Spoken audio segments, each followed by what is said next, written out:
Hello there! In Acts chapter 8, the Apostle Philip tells the good news of Jesus Christ to an Ethiopian eunuch. The man joyfully accepted baptism from Philip and brought his new faith back to the Ethiopian court. He thereby began the legacy of African Christianity that continues to this day, a vibrant and growing family of faith with ancient roots and fascinating history.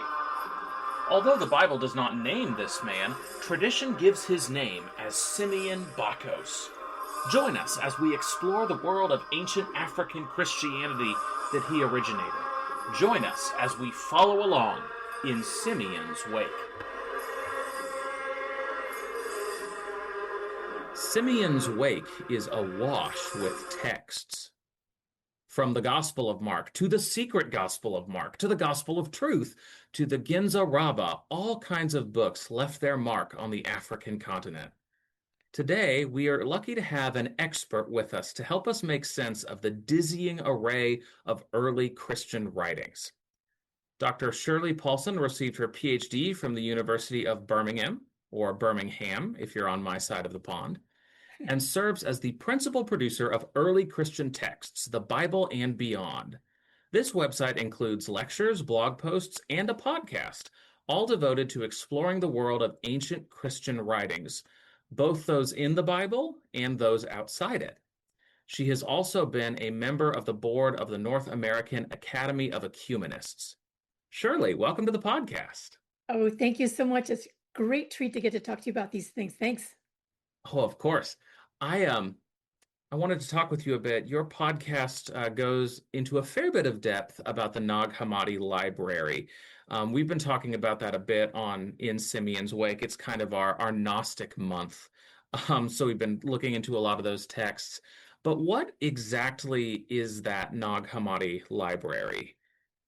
Oh, I'm so glad you're asking. You know, it's interesting when people ask me kind of what I do and I talk about Nag Hammadi. Oftentimes people sort of look at me blankly and have no clue what I'm talking about. So I say, well, have you ever heard of the Dead Sea Scrolls? And they go, yeah. And they assume they're the same thing, but they're not. Right. So you're right to ask the question, what is Nag Hammadi? That's different. So I'll just say quickly that the Dead Sea Scrolls were really about the Hebrew Bible, about the Old Testament writings, and they were originally in Hebrew. The Nag Hammadi things were probably originally in Greek, and they were translated into Coptic, and they're about Christian writing. So and they were also discovered about 300 miles south of where the Dead Sea Scrolls were near the Dead Sea. So there are differences like that. There are also similarities, which we can get into maybe later, but let me just mention a little bit about Nag Hammadi at the moment. So Nag Hammadi it's an amazing collection that was found in the mid-1940s, all in one big jar. So in that jar were 52 codices, which are like books. So that was a step beyond scrolls into the shape of books. And in those books, there were 52 collections of things. And among those 52, 40 of them were brand new to the modern world. So when you put that in the context of 27 books in the New Testament, and you have 40 new books, that's really astonishing to think about how we have so much more to understand about the early Christian world. So I won't get into it on that, but there were lots of differences between them, some similarities. And so it's hard to figure out what they were about because they were so surprisingly new. That's kind of a teaser for us to get going on, I think, on this conversation. Yeah. So, and correct me if I'm wrong, but for an archaeologist, or really just for any scholar of the period, I mean, this isn't like digging and hitting gold. This is like digging and finding like a whole Scrooge McDuck style vault full of gold, right? That's well said. You know, I've often said to people, I challenge you to think of any more important archaeological dig in the world. And honestly, I think could be some truth to that, because when you consider how Christianity itself is so important to world history, and to think that this collection is making us rethink the origins of Christianity, that's really, really significant. It's huge. Yeah. Yeah. And of course, like a lot of these scriptures get labeled as Gnostic, which is kind of an interesting term and, something we've talked a bit about on the podcast. Lots of scholarship has been done on this. There was a time when the Gnostics were seen as sort of one kind of semi-unified group. Yeah. Modern scholars have really tended to push back on that, and say, well, no, there wasn't one Gnostic group. There were a lot of Gnostic groups, and they didn't necessarily get along with each other any more than anybody else. I'm curious what your take is on it. Is Gnostic a helpful term? And if so, like, what distinguishes a Gnostic from a non-Gnostic? I am so glad for you to ask that question because, yes, I have strong feelings about that. My feeling is that that word has become so abused and confusing, it's Hmm. meaningless, actually, at this point. Yeah. So when I'm talking about things in the Nag Hammadi world and so forth, I just don't even use the word. It just doesn't mean anything. But and I would also agree with you that that modern scholarship has really shifted considerably. Mhm. And it's understandable because all we had for almost 2 millennia were the writings of the church fathers who had opinions about them. That's all we had until we could actually see them. And of course, they didn't like them. They were against what they thought church should be about. So the word Gnostic became almost a substitute word for anything you don't like. And that's a difficult terminology to explain anything. So the problem with that is that it tends to make people think, why bother to look at it? If it's bad or wrong to start with, don't bother, which is why I think people know the Dead Sea Scrolls better than Nag Hammadi, because Mhm. they've assumed that Nag Hammadi is saying things that they don't want to know about. And yet, actually, there's such diversity there. It really opens up our whole new view of the earliest years between Jesus and Nicaea. And that's an important time for us, all of us who Mhm. care about that early period. Yeah. This may be a little bit of a tangent, but I'm curious because this is something I wasn't able to find in my research. Do we have any theories as to what the Nag Hammadi codices were a part of? Like, is this somebody's individual library that we have? Is this a larger library that, other people would have been using? Like, I'm just, do we have any sense of like where these scrolls were being preserved? That's another really important question. Probably the reason you haven't found much is that there's a lot of uh, disagreement and confusion about that very question. There's so little information to go on. All we Well, now I don't feel so bad, so thank No, you. you should not feel bad about that because that's what people really wonder about. I mean, after all we have is a jar that had things in it all collected together. Now, I will say that in that jar, there were 13 of these books that were sewn Mhm. together. So Yeah. obviously somebody cared about putting certain things together. Anytime you put a collection of books together in some way, you're making a decision. Why do these go together? And why were they collected? And that's what people would like to know. So we know that they were found in this jar that was near some caves and also near a monastery, a Pacomian monastery. Mhm. And so we know that in the fourth century, when these things were evidently buried there or whatever, that's when monasteries were known for education. Mm. So people were using all kinds of texts to study, not only to learn grammar, but to learn the content, learn rhetoric. There's lots of learning going on in a monastery. So these texts could have been used in the monastery for studying, things like that. We don't know if they were meant to be used for devotionals or studying grammar or what they were used for, but they were collected in Egypt. Now, the other thing to remember is that Egypt is a great place to find things just Yep. because it was dry. Hmm. Things could be preserved. So those things could have been collected and preserved somewhere else. We just don't know because they probably were destroyed. Hmm. So the collection in Nag Hammadi leaves lots of questions like that that we just don't know the answer to.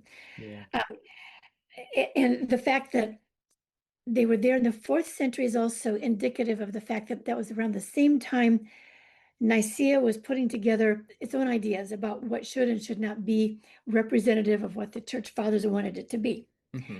So they were making decisions about what would be supportive of the church and what would not. Most of these were not. Hmm.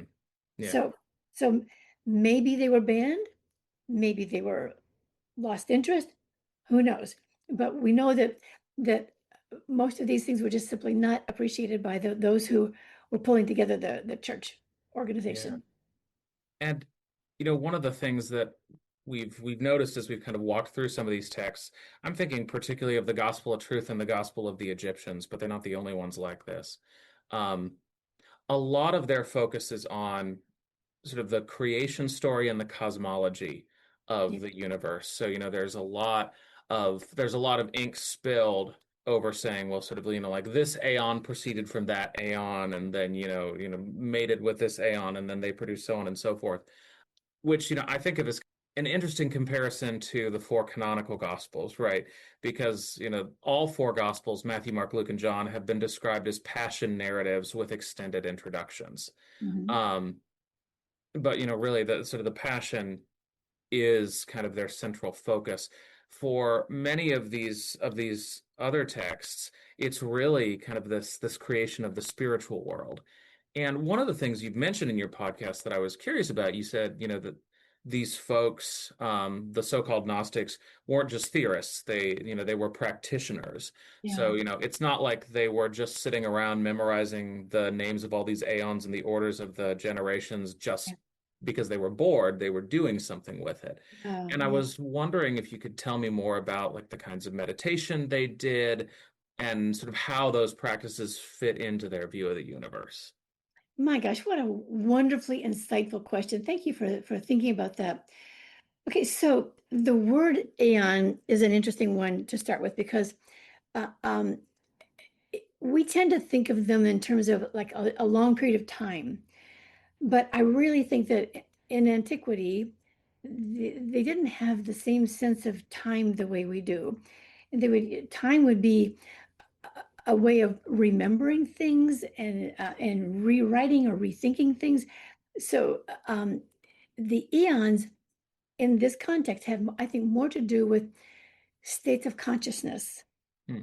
than periods of time or something like that. So it probably makes more sense to think about how one thought evolves another thought, Hmm. and the thoughts continue to multiply and deepen and expand. And so it's really about understanding and thinking and all the thoughts that go into creating the universe to make it work. So it's a very, very mental way of understanding the universe. Mhm. So in that context, then, um, I think that these were written in the second century, right around the time of the Bar Kokhba revolt, which is when the Jewish people were completely wiped off their map. Their temple was gone. Jerusalem itself was destroyed, and they even had to change their name. And so it was a devastating time. And this is when I think these writings were written for the purpose of bringing hope and a way of thinking beyond the devastation. Mhm. So they were very interested in sort of going back to the original sense of creation, which is why the time thing is in the way it's used this way is to rethink something. So they're rethinking the origin of things, which would say, all right, so the God who created the goodness is the God who's still in charge of things. Mhm. And we don't know why or how these bad things happen, but we need to get a focus on the good things. And that's why these eons show us the good things that are in place, like wisdom and knowledge and understanding and love and memory and all these things are important eons. Mhm. And so the practice then had to do with understanding, going beyond the devastation you see around you, understanding something deeper. Mhm. So they didn't have, I mean, all the things that they had been doing before, which was obeying the rules, listening to the commandments and doing what you're supposed to do, and being obedient. All those things failed on them. Mhm. And so where do they go now? So they're struggling now to find an understanding of things. So I think that they went to Jesus's teachings that would say the kingdom is not like this, it's something else. And so look for the kingdom that's within you rather than everything you see Mhm. around you. Within you, you can find that God has organized everything just right for you, and there's a way for you to have access to it because everyone has access to it. It's the way creation happened. So that's what I think the practice was. It had more to do with helping and healing people who were devastated. Yeah. And that is, I mean, I think sort of in intellectual history, it's kind of a classic move, right? That Yeah, when the world around you is chaotic and destructive, that, you sort of you focus on the internal. yeah, Um, and yeah. I think you're saying this, but I want to double check. It almost sounds like part of what you're saying is that, these cosmological um stories or myths, if you want to use that word, it's not just about, this is the way things unfolded these many thousands of years ago. It's sort of giving you a map of your own mind as well, right? Beautifully said. I think that's exactly right. They're trying to say that these things happen in the past so that you know who you are now. Yeah. Really well said, yeah. Yeah, and like as in Gospel of Truth, that sort of idea that like silence or profundity is at the beginning and then thought emerges from that, just like, thought emerges in the silence of your head, right? There's kind of this Yeah. mini cosmos there as well. Can I make a little point about what you're saying that's so important? Um, I like the way you sort of explain the origin as like a blueprint for all of us. Hmm. And what's important here is that because we have the history of people thinking that Gnostics were these evil people trying to attack you, we've tended to think that Gnostics were people who thought of themselves as separate, special people who were above everybody else, and that we don't like them. But I think we miss their story that way when they're really trying to say, no, there's a blueprint for everybody. Mm-hmm. Everybody has a chance to find it. You're going to have to deal with your own things inside of you, but it's there for everybody. And it's much more of a universal teaching than has come across through history. And I Mm. think that's a really important point. Yeah, and that I'm curious, with that take, how do you interpret, for example, like the I guess what I call like the children of matter, right? Like in a lot of these systems, you have the idea like there are some people who were like created by the demiurge or like and just it's the texts, at least on my reading, seem to imply like they can't get it. But maybe you read it differently. I'm just curious what you make of No, I think that's important because I think what's happening is they're really grappling with why does it why does it look like things are so bad? it. Where do we how do we deal with these things?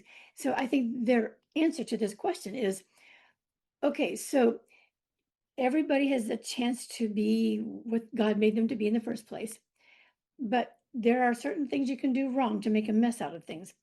And so the answer to the problem is to think deeper, to come awake, to be part of what's really going on and not be asleep to these things. There's a lot of sleep illusions there. Yeah. And so I think what they're getting at is to say the children of matter, the children of darkness, are those who have not awakened yet. Mm. So if you stay asleep, you're going to continue to suffer. You're going to continue to do bad things. And so wake up because the Savior is here to wake you up. And that's Mhm. the purpose and the practice is to wake people up from their darkness so that they can participate in the gnosis, the Yeah. understanding. So yeah, so on your reading, like it's not being a child of matter, for instance, like it's not a fate, it's not something you're stuck with. Yeah. It's a state of being that you're in before you've been awakened, but you still have the opportunity to awaken. Yeah. And there's a lot of debate about that. I think the majority of scholars today, I say still because I think they're going to move on this, Hmm. but I think they are still saying that the Gnostics thought of themselves as different people, as opposed to different states of thought. And I think that to me, that's a hangover from what people used to think of these. Hmm. But I think when you really look at these texts, the secret revelation of John is the one that I know best and have studied the most. And it's to me, that one makes really clear that everybody has a choice to make. And if you choose not to respond to the spirit that has come to you, you will continue to suffer. And it looks like they're saying there are three kinds of people. There are those who have the gnosis, there's those who can choose between them, and those who are stuck in matter. And the argument is choose what you've been given, use it, as Hmm. opposed to staying asleep. You can wake up. Hmm. So, and some of the other texts don't say it, I think, as plainly as that. It looks like is an argument that there are three kinds of people, and we're stuck with it, like you say, with fate. And there was a belief in fate, but I think this was kind of moving at this time. I think it was going from fate to uh, understanding you have a choice. Mhm. Yeah, and it's probably worth mentioning in the spirit of fairness that you see similar dynamics playing out in the canonical texts, right? So, like, the Gospel of John is famous for this, right? Like, at one moment, Jesus will be saying things like, "The light came into the world, but their deeds were evil," right? Like, which sounds like a choice, right? Like, I looked at the light and I said, "No, thank you." Yeah, And yeah, then there are other times when Jesus is speaking and will say, like, to the Pharisees, "You don't believe because you're not one of my sheep," which suggests instead that it's about a state of being. They're not in a place where they can receive this. So again, we see that tension throughout the period, and that kind of raises a question for me. Your podcast, your work, the Bible and beyond, right? So we have all these Christian texts, some that made it into the Bible, some that did not. Can yeah, you tell us a little bit about what canon formation looked like? I mean, how did all these early Christians sort out which books counted and which didn't? yeah. You know what's interesting is I used to think that, even though this doesn't make much sense, but I used to sort of think that the Bible just sort of appeared after Jesus was there, and then we had the perfect Bible. Mhm. That obviously doesn't make any sense because it didn't come out of the sky. It came from people who've been writing things and sharing them. And there was no such thing as a collection of books. For one thing, it was impractical to write collections of books. Right. You just couldn't do that. And besides, there was not even any thought to do so. There was no reason to do so. Mhm. And it was expensive. So there just that wasn't there. Even at Nicaea, that was not a discussion about a canon. It was a discussion about the identity of Christ. So Mhm. this idea of canon really did come later. There were certainly discussions about which books different teachers would prefer, Mhm. which ones they didn't like, which ones they did like. And it's interesting that the some of the early texts were show that there it looks like there was a decision made as to which books were right and wrong, maybe even as early as the second century. Mhm. But in fact, there have been other texts that show different groups were being used in different times in different places. And Mhm. I think that's the important thing is that the Yeah. texts were not used for the same purpose all the time. Some texts were used for meditation, some were used for liturgy, Mhm. some were used for hymn singing. So they were used in different ways for different reasons. And it wasn't until much later, several centuries later, that collections began to be made. And in fact, I think it was the capacity to print that made the idea of canon sink in more because printing meant you've got to make a decision what fits Mhm. inside this book I'm going to put together. Yeah. So canon making had a lot to do with just the practical mechanics of making them. But to your point about why some would like and not like others, I think that around the time of Nicaea, when there was an important decision to be made, how do we start to govern ourselves when we've been oppressed for so long? Mhm. We have to make decisions. And so during those decisions, they were really modeling a lot after what they had known to be a power, use of power from the Roman Empire. And they had a hierarchical, patriarchal society, a way of doing things. So when the church organized itself in a patriarchal way, which is what society was doing then, it was difficult to deal with texts that actually illustrated the leadership of women. Mhm. And in the earliest writings, there's evidence of female leadership and divinity all over the place. And so that didn't fit with the model of a male patriarchal structure. So it would be clear that those texts would not be useful to the authority that they were trying to establish with the male oriented hierarchy. So that's one thing. And I think that another one could be just the problem with gnosis says um, you have it within you. You don't necessarily need a church to tell you whether you're being saved or not. Mhm. That could be another argument that would say, we don't want you thinking that you don't need us. Yeah. Mhm. Yeah. I think those are some of the things that may have been in there, although I don't have any specific written examples of that. That's just a possibility. Yeah. Yeah, there's a lot of richness in that answer, and I just want to sort of make sure I heard a few things right. I mean, I think one of the things you're saying is that in some ways we're asking the question backwards, Yeah, because it's not like all the early Christians sat down and said, we want to make a big compendium of every holy book, yeah, what goes in it. I mean, for starters, that would have been so impractical. They just yeah, never would have done that. right. So really what was more happening is they would say, okay, we have all of these different books. How are we going to use each one of them?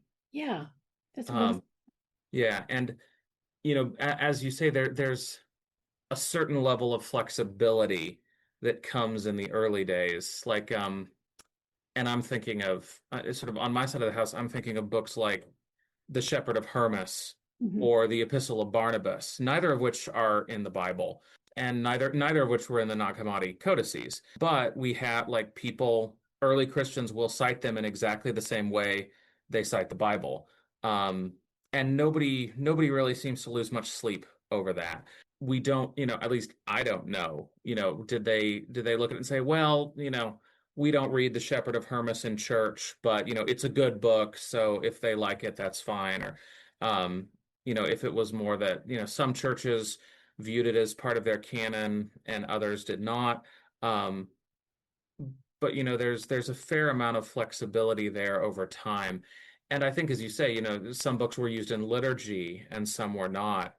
And Yeah, so one of the dividing lines, um, and even today becomes, is this book read as part of worship or not? yeah, Right. yeah. Um, because there Yeah, are all sorts of books that are good and true, that you can derive profit from, but that wouldn't be read in a public worship setting. So yeah, yeah. And so what you just said there about does this fit in our canon or not? The whole idea of canon, it has to do with the establishment of authority. mhm, Because a canon means that this is what we approve, and therefore we are maintaining the authority over what you should mhm, have, use or not have.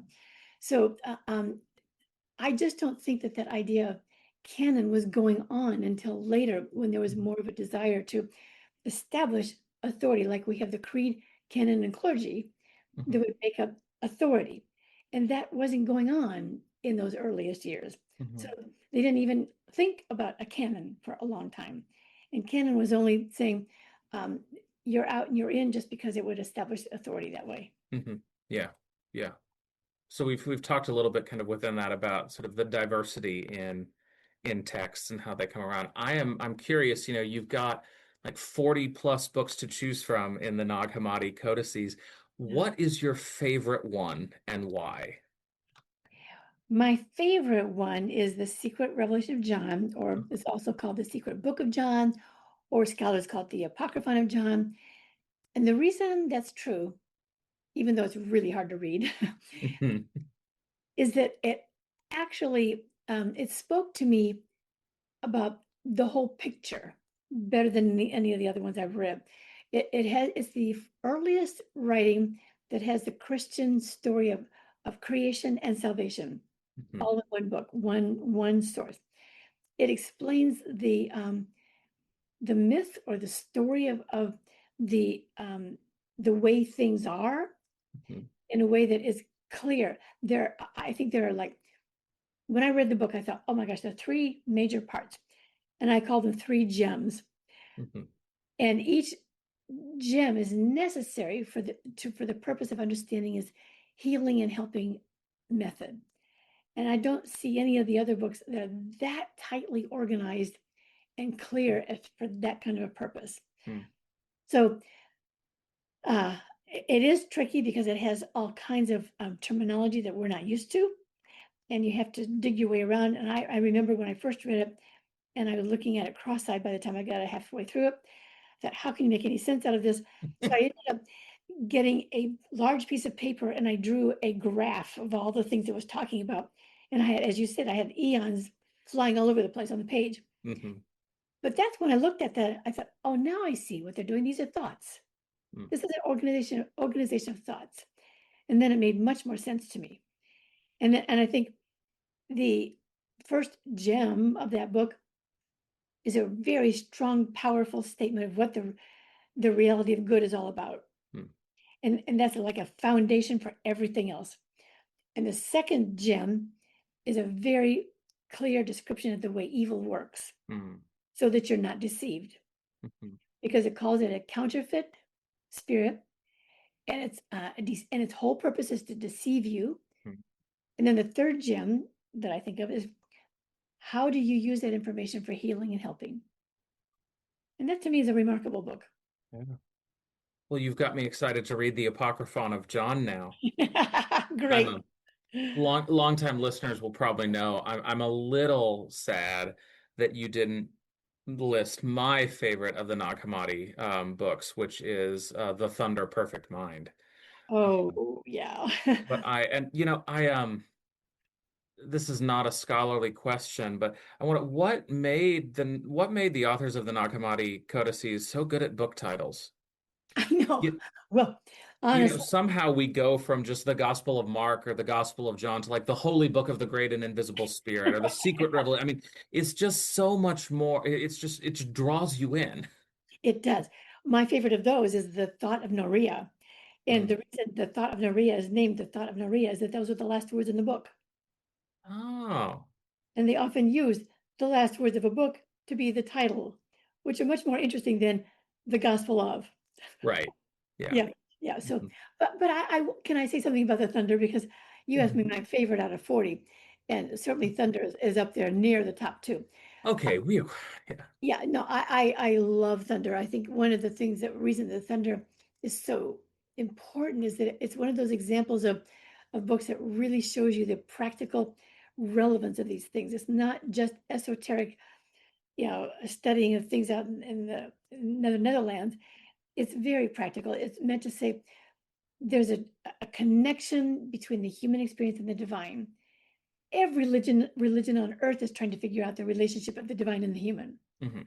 And this text is a beautiful, clear description of the fact that the human is yearning for that divine, and the divine is saying, I'm here for you, I'm with you. And so I think it's beautiful too. So I just think that the Secret Revelation of John to me is more specific in terms of how do you deal with the error, the mistake, the problem. Sure. That's the reason I put that number one. Yeah, yeah. Well, thank you for both telling us about the Secret Gospel of John and that bonus content for the Thunder Perfect Mind.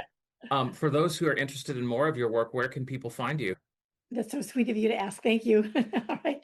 So my website is titled Early Christian Text: the Bible and Beyond. The URL simply is earlychristiantexts.com. So that's easy. And I do have a podcast series, as you are aware. And I also do blog writing, and I do discussions monthly that are open to the public on Zoom, and I post those on our archives, and they're on YouTube along with our podcasts. And I'm on social media with YouTube, with Facebook and X and Blue Sky and Instagram and LinkedIn. And also I have a new free introductory course on Nag Hammadi and related texts.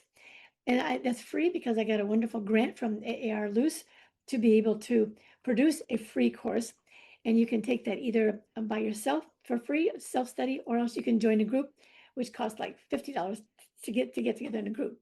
So, and then also I have 7 other full in-depth courses online that you can do either self-study or in a group. So it's a constant moving thing. I'm constantly trying to find opportunities for discussing in depth some of these topics that I think are so important and so new to the Christian world. Well, thank you so much. And it sounds like the place to get started is with earlychristiantexts.com, and then that'll link you to wherever else you might want to go. Yeah. Thanks so much. It's a great treat to get to talk to you, Ben. Thank you. Such a pleasure. Thank you. Thank you for listening to In Simeon's Wake, part of the Earth and Altar Podcast Network. If you liked the episode, please leave it a review and drop a like on that episode at your earliest convenience, or even before. It's nice. If you'd like to support this work, head on over to patreon.com/Ben Wyatt. That's patreon.com/Ben Wyatt, WYATT. Until next time, stay curious.